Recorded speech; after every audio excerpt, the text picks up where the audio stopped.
All right. It's Kevin Garcia, a.k.a. the Puerto Rican Kid KG, back with Eddie Hearn. Eddie, I got to start with the hottest topic, at least in my world maybe, but Edgar Berlanga missing weight. What do you think about it? Yeah, disappointing. I mean, look, I know that obviously there's been a lot said and a lot going on, but, it was a championship fight, and it's always disappointing for a fighter to come overweight, but it's done. They've reached an agreement. The fight will go ahead, and he's under pressure to look good tomorrow night. Yeah, and I get it. It's hard, and I respected that. In your position, somebody notable, you get asked direct questions, and Eddie, you're pretty good at answering them head on. I asked Edgar, what caused him to miss, and I believe him. He said the flu, but do you think there's any part of it where he just wasn't getting up, so to speak, for Mantequilla? Yeah, I've got to be honest with you. Like, Edgar's always professional. Okay. He's never had a problem with the weight. He's never missed any weight.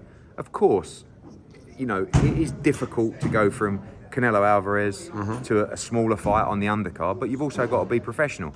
If he's not been well, it becomes difficult. But to be honest with you, he's never missed weight before, and I've never really known that to be an issue. So I was a bit surprised, and I'm always going to back my guys. But missing weight is obviously tough to back them to a point. It is difficult. You've got to try and find a way to make it, but it's done, and we've got to move forward. Enough said. Jalil Hackett, I ran into him, and I asked him before. I didn't just pop the camera on. I said, Jalil, you want to do an interview? Because you know what the narrative is going to be. Sure. If you don't speak to it, they're going to say you weren't ready, you missed weight, or this or that. And he said, no, let's talk about it. And I believed everything he said too. He's very sincere. It seems like he's pretty hurt by this freak accident. What are your thoughts on it? Yeah, I mean, firstly, you got to understand, you don't get paid if you don't fight. So Jalil Hackett has trained for 10 weeks for this fight. He's not going to pull out of a fight and pretend that he's twisted his ankle and go to hospital and sit there all night and do you know what I mean? There are easier ways to do it.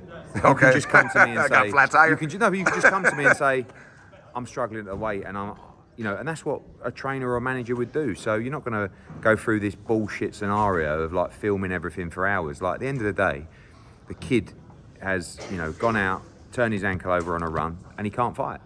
And it's a freak injury, but a disappointing one for him, because now he's going to have to get fit, recover from that, and try and make the rematch again. So yeah, I think that. And by the way, he was in good shape. His weight was good. It wasn't like he was struggling like he was in Puerto Rico. But unfortunately, of course, the narrative will be, whoa. Yeah. But just think, do you really want to? For that to happen, you need to go, right, team, what we're going to do is we're going to pretend that you went out on a run and you twisted then we're going to take you to the hospital. We're going to sit there all night. We're going to get it scanned. We're going to put you in a brace. We're going to take a photo. It's like, guys, just say you're sick. Yeah. And you're out of the fight if you really can't make weight. And it's not what happened. But obviously, the boxing world is wild, and everyone's going to say all kinds of stuff. The reality is the kid lost an opportunity. He lost a paycheck, and he's devastated. Yeah, enough said there as well. Bivol versus Benavidez. There's been talk. The Ring magazine, it looked like there was reports, not just from the Ring, but people were saying it was going to happen, then it was called off, then it was going to happen again. And there's been a lot of that lately. Any idea you can help us with? It's never been happening. It's never been close. There's never been any conversations, but it's a great fight, and we don't rule it out. Ultimately, His Excellency has given us 4 fights. 4 fights around the world, particularly obviously in Saudi Arabia, and great opportunities. And whatever he says is next, we will do. And if he wants us to fight Benavidez, we'll fight Benavidez. My gut feeling is he'll want to make the trilogy, so we'll see. Got it.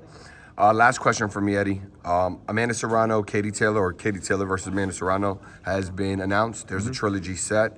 I just got to ask, why no 3-minute 12, 3x12 or 12x3? It's been talked about so much. Yeah, because it would mean it wouldn't be undisputed, and Katie Taylor's not willing to fight without all the belts being on the line.